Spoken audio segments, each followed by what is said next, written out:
Bon matin. On va commencer, même s'il est un petit peu plus tôt, on finira plus tôt. Hein. On a souvent tendance à finir tard, malheureusement. Fait qu'on va remettre ça au Seigneur, si vous voulez bien. On va clôturer ce matin sur la providence. Peut-être y revenir un petit peu sur le 7e point de la confession semaine prochaine, là, mais grosso modo, on va faire un petit résumé intense ce matin de ce qu'on a vu. Fait que Seigneur Dieu, merci encore une fois de ta parole. Merci de ton Esprit Saint qui nous habite, qui nous éclaire. Merci parce que tu veux nous renouveler dans notre entendement. Et on te remercie pour les frères et les sœurs aussi. Amen. Donc, page 22 de notre confession de foi.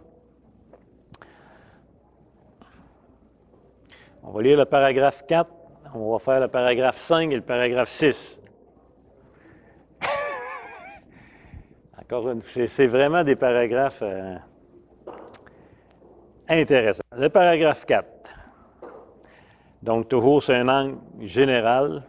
La puissance sans limite, la sagesse insondable et l'infinie bonté de Dieu se manifestent elles-mêmes dans sa providence, de telle sorte que son conseil déterminé s'étend même à la première chute et à toutes les autres actions coupables des anges et des hommes, et cela non pas en leur permettant seulement, mais il les tient en bride selon ses grandes sagesses et puissances, et dispose d'eux et les gouverne de multiples manières en vue de ses fins qui sont saintes.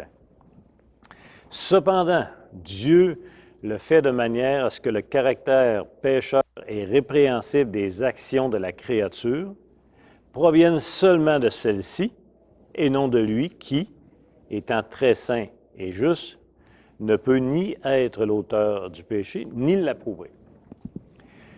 C'est vraiment un beau petit point à méditer. Dieu ne permet pas seulement le mal, Dieu n'a pas seulement permis la chute, il l'a dirigée. C'est vraiment différent. Il n'est pas responsable de ce mal, coupable de ce mal, seule la créature en est coupable. Donc, ce paragraphe-là, entre autres, parle beaucoup de la bonté de Dieu. La 5e facette de la providence, la bonté, que Dieu est bon. On a affirmé que la providence est universelle.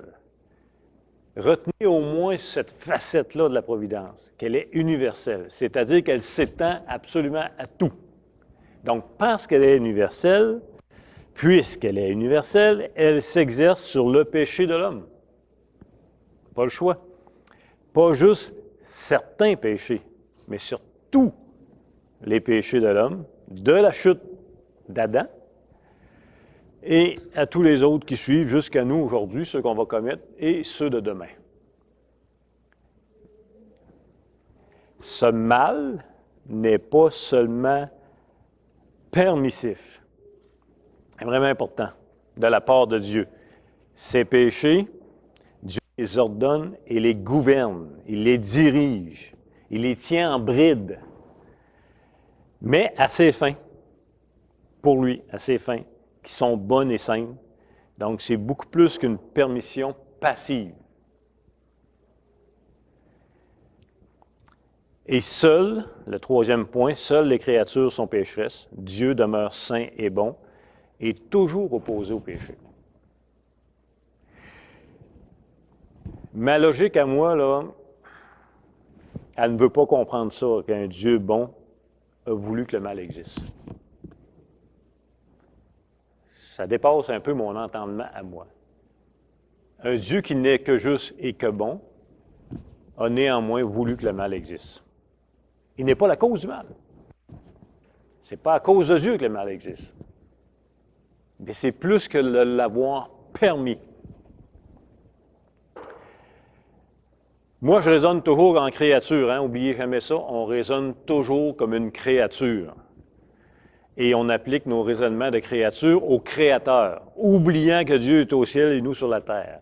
Oubliant que Dieu est infini, moi je suis fini. Oubliant que Dieu est intemporel, moi je suis temporel.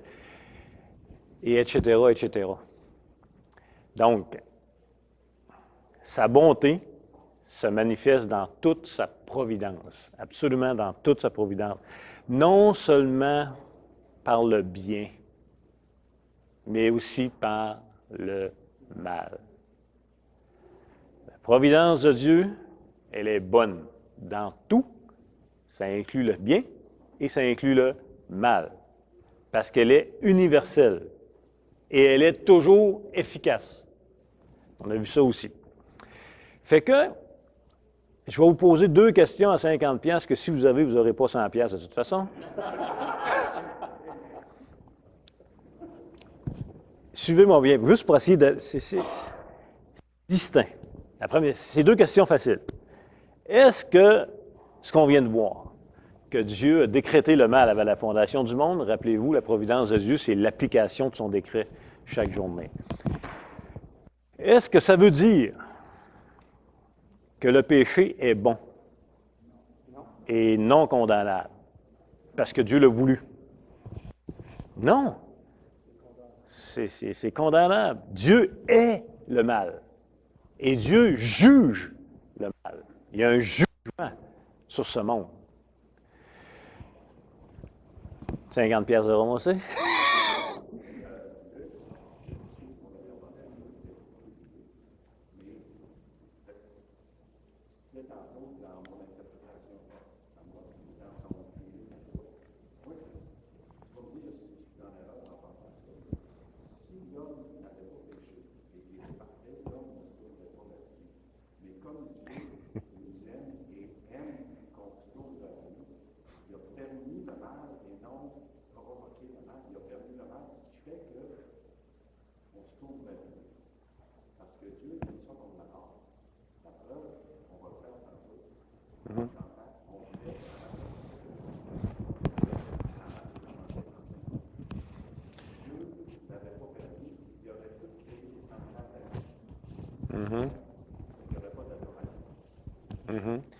Je ne tarterai pas un débat. Je veux juste vous dire, si Adam n'avait pas transgressé, Adam entrait dans la vie éternelle avec tous ses descendants et nous adorerons Dieu chaque journée de notre vie. Donc, mais il faut... On continue. La deuxième question. Est-ce que c'est une bonne chose que le mal existe?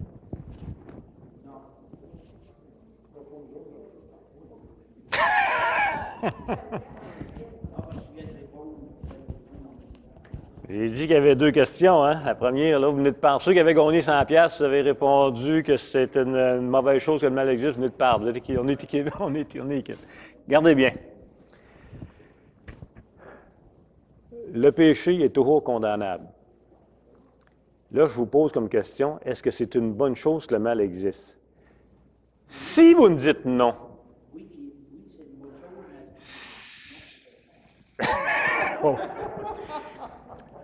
si vous me dites non, vous êtes en train de me dire que Dieu, dans sa providence, a mal agi. Est-ce que c'est une bonne chose que le mal existe? Oui. Pourquoi? Parce que Dieu l'utilise à ses fins.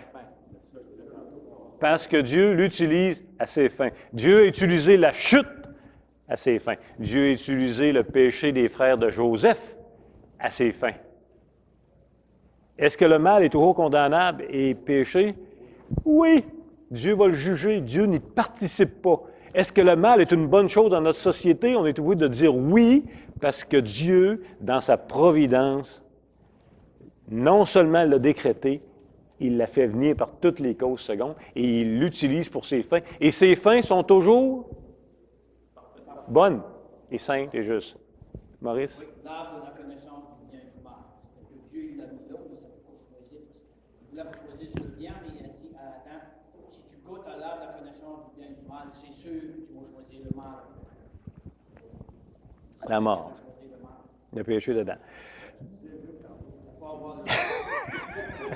On va avoir de la misère à donner un cours un matin. Quand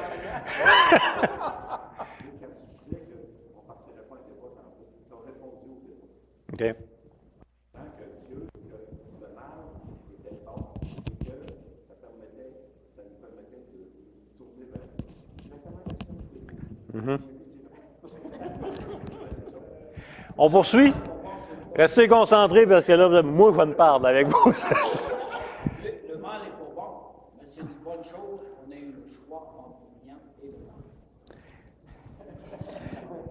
mal. Je vais mettons que vous êtes muet, là. OK, non, c'est important. Écoutez, c'est des nuances importantes, puis il faut que vous nous compreniez bien, parce que mal compris, vous allez sortir d'ici, vous allez dire, le pasteur Luc, il est mêlé pas rien un peu, il trouve que le mal est bon, puis le péché est bon, c'est pas ça, là. Mais la distinction, il faut la faire. Pourquoi? Parce qu'à chaque fois que je m'entends ou j'entends mes parents parler de la providence de Dieu, c'est toujours pour le bien. C'est toujours pour une bonne nouvelle. C'est toujours pour une fin qui finit merveilleuse. Jamais pour le mal. La providence de Dieu n'est pas juste pour le bien, elle est aussi pour le mal. Dieu dirige tout ou il dirige rien. Il dirige pas juste ce qui arrive de bien, il dirige aussi tous les mauvais événements. Ça fait partie de sa providence aussi. Donc c'est important. Encore une fois, sa bonté se manifeste dans toute sa providence, non seulement par le bien, mais aussi par le mal, par le péché. Donc, ça ne veut pas dire que le péché n'est pas condamnable. Le péché est mal, est toujours condamnable, et Dieu le condamne, et Dieu va juger le mal. N'ayez crainte. Mais est-ce que c'est une bonne chose que le mal existe dans le plan de Dieu? Oui, c'est une bonne chose parce que Dieu l'utilise à ses fins. Il le gouverne, il le dirige, et il accomplit toujours son dessein par tout ce qui arrive, incluant le mal. Dernière intervention, M. Louis. moi, j'aimerais dire que le mal entre nos mains, c'est le mal, mais entre les mains de Dieu, C'est une façon de voir, oui. Dieu l'utilise. Rachel, un petit mot, puis après ça, on continue? Moi, j'ai dit que le Seigneur se glorifie Tout tout le temps. le temps. Oui, puis on peut rajouter que c'est toujours selon son bon plaisir à lui, comme il le veut à lui. Donc, on poursuit. Le péché de l'homme est maudit, cependant, ce que les hommes ont médité en mal, Dieu l'a médité en bien, pour sa gloire. Là où le péché a abondé, la grâce a abondé. Le bien de Dieu face à la chute. Le bien de Dieu face avec Joseph. La crucifixion, la semaine passée, que ça vous a fait réagir. C'est un meurtre. Dieu l'utilise à ses fins. Est-ce que les gens qui ont crucifié Jésus ont mal fait? Certainement. C'est un mal condamnable. Mais est-ce que la crucifixion est une bonne nouvelle pour nous? C'est un bien de Dieu. Romains 9, 21, 22, 23. Des vases de colère et des vases de miséricorde. Dieu est le potier. Proverbe 16, 4 dit tout, tant qu'à moi, pour qu'est-ce qui est sur la providence avec le bien et le mal. Il dit, l'Éternel a tout fait pour un but. L'Éternel a tout fait pour un but, même le méchant pour le jour du malheur. Est-ce que le méchant est vraiment méchant? Certainement. Est-ce qu'il est vraiment condamnable par ses actions? Tout à fait coupable. Dieu a un but. À ses fins. Notre compréhension de la providence de Dieu avec le péché, que nous devrions garder en tête. Okay? Comment je devrais clôturer dans ma tête la compréhension de la providence en général, pour me préserver de déraper. 1. Je l'ai dit, nous ne devrions jamais dire à propos d'une mauvaise action, que ce soit un vol, un meurtre, un mensonge, un abus, une violence, une manipulation, une colérique, une jalousie, tout ce qui est contre la loi de Dieu, nous ne devrions jamais dire que cette action-là, elle est bonne.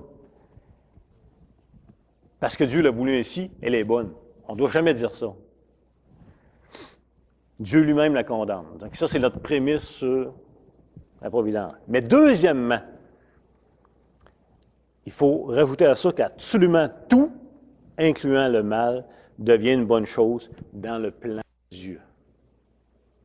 Tout le mal est condamnable, mais tout le mal est une bonne chose dans le plan de Dieu parce qu'il l'utilise à ses fins pour accomplir son dessein, pour accomplir son décret avant la fondation du monde.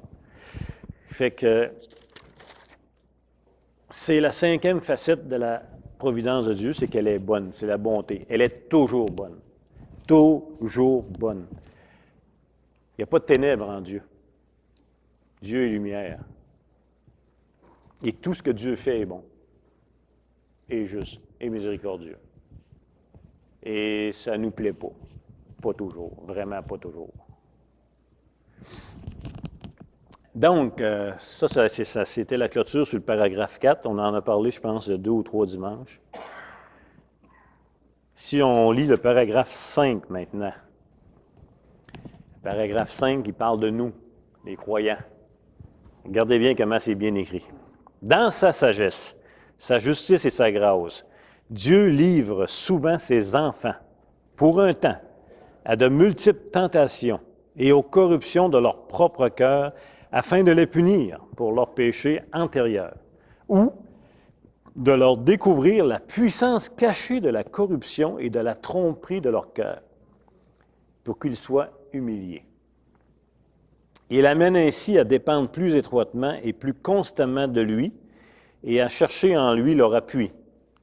Et il les rend plus vigilants face à toutes les occasions futures de péché et pour d'autres objectifs justes et saints. Ainsi, tout ce qui arrive à l'un de ces élus survient selon sa décision, pour sa gloire et pour leur bien.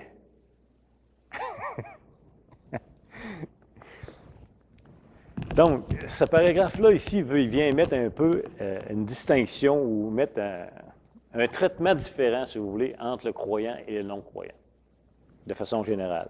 La colère de Dieu contre le péché d'ordre général et le châtiment paternel de Dieu envers ses enfants. Gardez toujours en mémoire, le jour où vous avez cru, le jour où Dieu vous a sauvé, vous avez été régénéré instantanément, baptisé du Saint-Esprit instantanément, et d'autres ministères du Saint-Esprit instantanément. Mais le point, c'est que vous avez été adopté. Vous êtes entré dans ce qu'on appelle l'adoption. Vous étiez un enfant illégitime, vous êtes devenu un enfant. Vous avez été adopté. Vous êtes devenu un enfant de Dieu. Donc, votre nouvelle relation en tant que croyant avec le Créateur, elle est familiale. C'est une relation de père-fils, père-fille, si vous voulez. Ce qu'un non-croyant ne peut pas avoir avec Dieu tant que tu n'es pas régénéré, tu n'as pas une relation familiale, d'adoption. Donc, c'est pour cette raison, par exemple, que Paul va dire qu'il n'y a plus de condamnation pour ceux qui sont en Jésus-Christ. Ceux qui sont en Jésus-Christ sont adoptés. Ils font partie de la famille. Il n'y a plus de condamnation pour eux. Mais ça ne veut pas dire qu'il n'y a plus de discipline pour eux, par exemple. C'est le point. Donc, Hébreux 12, 5, 8, il dit, « Et vous avez oublié l'exhortation qui vous est adressée comme à des fils. Mon fils, ne méprise pas le châtiment du Seigneur et ne perd pas courage lorsqu'il te reprend, car le Seigneur châtie celui qu'il aime et il frappe de la verge tous ceux qu'il reconnaît comme ses fils. Supporter le châtiment, c'est comme à des fils que Dieu vous traite. Car quel est le fils qu'un père ne châtie pas? Mais si vous êtes exempt du châtiment auquel tous on part, vous êtes donc des enfants illégitimes et non des fils. » Paul, il y a une question dans Romains chapitre 6, il dit « Demeurions-nous dans le péché afin que la grâce abonde? » Vous vous souvenez? Tu sais, jamais de la vie. Fait qu'un jour, on avait un docteur qui était ici comme invité, un enseignant, puis il y avait un frère qui croyait pas à la perte du salut, qui croyait pas à la sécurité du salut. Fait qu'il se tiquait sur... ouais, mais là, ça veut dire que je peux faire ce que je veux. Si je ne peux pas perdre mon salut, je peux pécher comme que je veux. Et là, puis là où la grâce abonde, le péché abonde, la grâce abonde. Là. Fait qu'à un moment donné, le docteur en théologie, il a dit, essaye-les, fais-les, pas de problème. En voulant dire, si tu as ça dans la tête, fais-les, mon homme. Ouais, tu as vu des conséquences? Et en passant, tu vas savoir si tu es un enfant ou pas. Exactement. Parce que si tu es exempt de châtiment, c'est pas une bonne nouvelle. Mais Dieu châtie celui qui aime. Nos péchés, à nous, là, les croyants, Dieu les dirige dans sa providence. C'est pas juste ce qu'il permet. Et il les dirige dans un but précis. C'est souvent pour nous humilier. Pas pour qu'on s'en aille chez nous, la tête entre les deux jambes le reste de nos jours. C'est pour nous libérer qu'il nous humilie. Pour nous élever au temps convenable. Pour nous faire détourner nos yeux de nos idoles pour se tourner vers lui. Il va souvent nous châtier pour qu'on apprenne à dépendre de lui. Parce qu'on aime ça être autonome. Pour qu'on apprenne à s'appuyer sur lui. Parce qu'on aime ça s'appuyer ailleurs. Et il va nous châtier aussi pour nous faire grandir dans notre foi. Et il va nous châtier pour nous faire réaliser la corruption de notre cœur. Il va nous châtier pour nous faire réaliser notre méchanceté.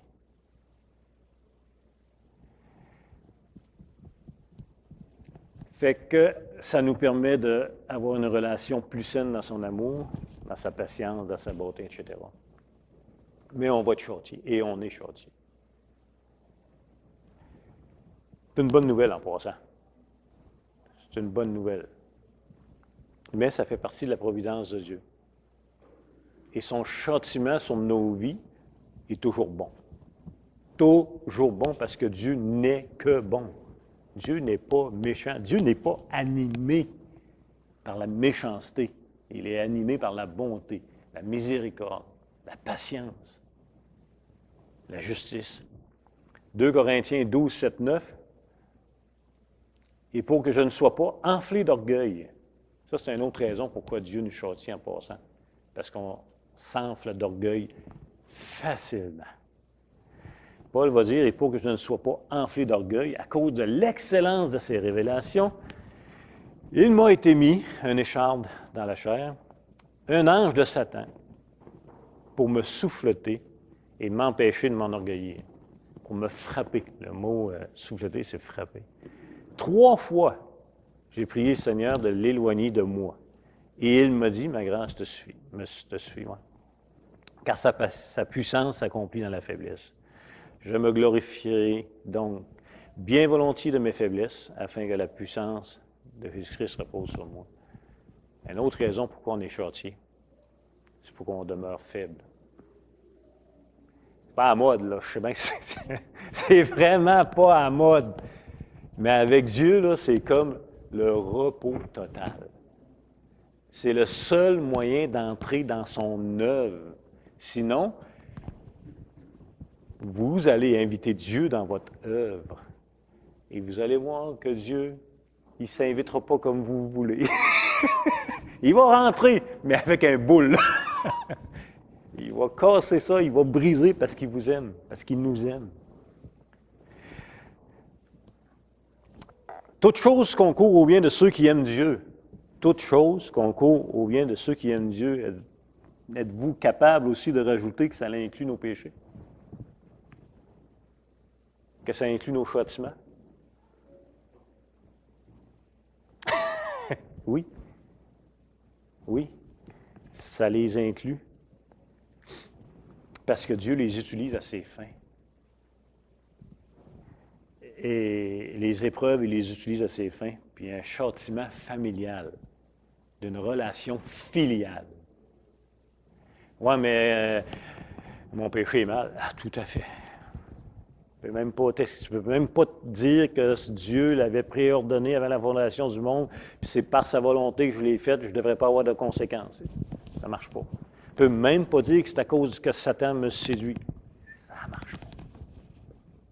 Tu demeures pleinement responsable de tes actions, mais Dieu, dans sa providence, les utilise à ses fins, pour sa gloire, pour son bon plaisir. Donc, ça, c'est le petit paragraphe qui parle de nous. Donc, lorsque Dieu nous livre pour un temps à nos corruptions, c'est pour notre bien. Et pour notre bien, selon lui, comment il définit pour nos vies. Quiconque a élevé des enfants là, peut comprendre ça un bout. Là, hein? Combien de fois vous avez dit à vos enfants, c'est pour ton bien? Puis combien de fois que l'enfant vous en regardait, il n'osait pas vous envoyer promener, mais dans sa tête, on voyait que ça y allait, tu comprends? Si tu penses que c'est pour mon bien, tu comprends bien en tout. Parce que ça, pour moi, là, c'est loin d'être pour mon bien. On est un peu de même avec Dieu. Comment ça peut être pour mon bien? Et là, Seigneur, je ne comprends pas. Bonne nouvelle, il ne vous demande pas de comprendre. La providence de Dieu, elle est limitée à notre compréhension. N'oubliez pas ça, c'est une facette qu'on a vue, elle est incompréhensible. OK? Et ça nous amène à ce qui est vraiment différent pour les réprouvés, par exemple. Point 6, page 23. Quant à ces hommes méchants et impies, que Dieu, en tant que juste juge, a aveuglé et endurci à cause de leur péché antérieur. Non seulement ils leur refusent la grâce par laquelle leur intelligence aurait pu être éclairée et leur cœur travaillé, mais parfois ils leur ôtent aussi les dons qu'ils avaient et les exposent à de tels objets que leur corruption transforme en occasion de péché. De plus, ils les abandonnent à leurs propres désirs, aux tentations du monde et au pouvoir de Satan. Ainsi, il arrive qu'ils s'endurcissent eux-mêmes par ces moyens mêmes dont Dieu se sert pour assouplir les autres. Bon, je vous invite à lire toutes les références de ce petit paragraphe-là. Pour ceux qui n'ont pas reçu la grâce de Dieu, et comment on reçoit la grâce de Dieu? Par l'appel efficace de Dieu. Et qui Dieu appelle efficacement? Ses élus. OK? On met ça au clair? Donc, pour ceux qui n'ont pas reçu la grâce de Dieu, leur cœur est endurci par l'effet du péché qui attire sur eux la condamnation éternelle. Bien sûr, cela n'échappe pas à la main providentielle de Dieu, selon l'enseignement des Écritures. Ce n'est pas un échappatoire. Ce n'est pas quelque chose qui a perdu le contrôle. Ce n'est pas quelque chose qu'il ne dirige pas. Il dirige tout. Il est souverain sur tout. Par exemple, on avait déjà vu ensemble Pharaon, que Dieu endurcit son cœur. Deutéronome 29, 2, 5. On va lire ce petit passage.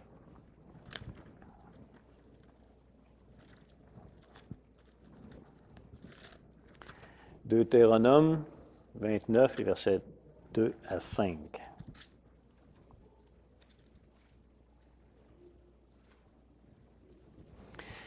Il dit, Moïse convoqua tout Israël et leur dit, vous avez vu tout ce que l'Éternel a fait sous vos yeux dans le pays d'Égypte, à Pharaon, à tous ses serviteurs et à tout son pays. Les grandes épreuves que tes yeux ont vues, ces miracles et ces grands prodiges. Mais jusqu'à ce jour, l'Éternel ne vous a pas donné un cœur pour comprendre, des yeux pour voir, des oreilles pour entendre. Je t'ai conduit pendant 40 années dans le désert, tes vêtements ne se sont point usés sur toi, et ton soulier ne s'est point usé à ton pied. Vous n'avez point mangé de pain, et vous n'avez bu ni vin, ni liqueur forte, afin que vous connaissiez que je suis l'Éternel votre Dieu. Le point, c'est que jusqu'à ce jour, l'Éternel ne nous a pas donné. Dieu, c'est Dieu, il n'a pas donné un cœur pour comprendre, des yeux pour voir, des oreilles pour entendre. Si vous voyez aujourd'hui, si vous entendez aujourd'hui, si vous avez un cœur pour comprendre aujourd'hui, c'est parce que Dieu vous l'a donné. On pourrait aussi, il y a plusieurs autres textes, là, on pourrait comparer ce texte-là avec Psaume 81, 11, 13.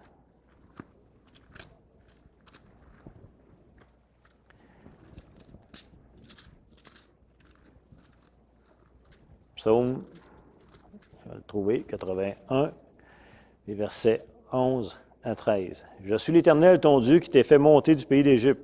Ouvre ta bouche, et je la remplirai.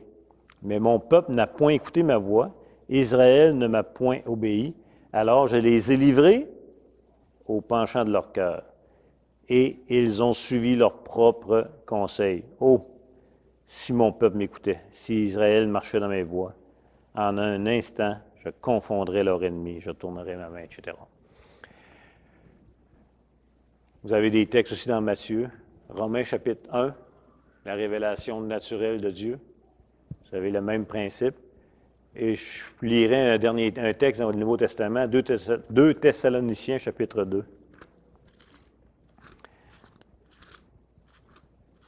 2 Thess 2, les versets 9 à 12. L'apparition de cet impie se fera par la puissance de Satan, avec toutes sortes de miracles, de signes, de prodiges mensongers, et avec toutes les séductions de l'iniquité pour ceux qui périssent, parce qu'ils n'ont pas reçu l'amour de la vérité pour être sauvés.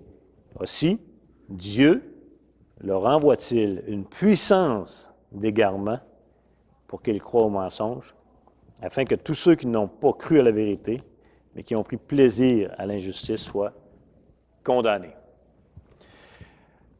On a toujours le même réflexe quand on lit des textes sur les condamnés, puis quand on a une compréhension de l'élection, de l'œuvre de Dieu, etc., quand on lit le petit paragraphe qu'on vient de lire ici, et ce réflexe, c'est toujours de penser ou de croire que les réprouvés sont des victimes. C'est comme... Mais c'est pas ça. Ils ne sont jamais des victimes. Pourquoi? Parce qu'il est clair, entre autres, que Dieu ne tente personne au mal et qu'il n'est lui-même tenté par le mal. Un non-croyant, il a fait ce qu'il a voulu faire. Adam a exercé sa volonté dans le Jardin d'Éden. Nous, même si on est sauvés, nous exerçons notre volonté. Et quand nous péchons, nous le péchons volontairement. Un non-croyant rejette volontairement Dieu. Vous allez me dire, ouais, mais il peut pas se tourner vers lui, il est mort. C'est vrai aussi, mais il ne veut pas y aller de toute façon. Alors, Dieu, dans son amour, sauve et laisse les autres aller à leur propre condamnation. Mort, tu ne peux pas ressusciter le mort. En opérant, dirigeant la réprobation, Dieu le fait de manière à ce que le caractère pécheur des actes ne vienne que de la créature et non du Créateur. Dieu agit sans faire violence à la volonté du réprouvé et leur liberté n'est pas exclue par la providence de Dieu. On avait vu ça, entre autres, à la page 17, la 1689. En conclusion, si on saisit moindrement ce qu'on vient de voir, puis avec toutes les dernières semaines, ça nous amène dans une attitude comme le publicain qui se frappe la poitrine. En d'autres mots, il faut implorer Dieu, il faut implorer la miséricorde de Dieu afin qu'il ne nous livre pas à notre propre folie. Puisqu'il va le faire pour nous châtier, pour nous faire comprendre, réaliser notre propre méchanceté. Implorons Dieu qu'il ne nous livre pas à notre folie. Et si vous pensez que ce n'est pas une bonne prière, bien, vous êtes déjà dans votre folie.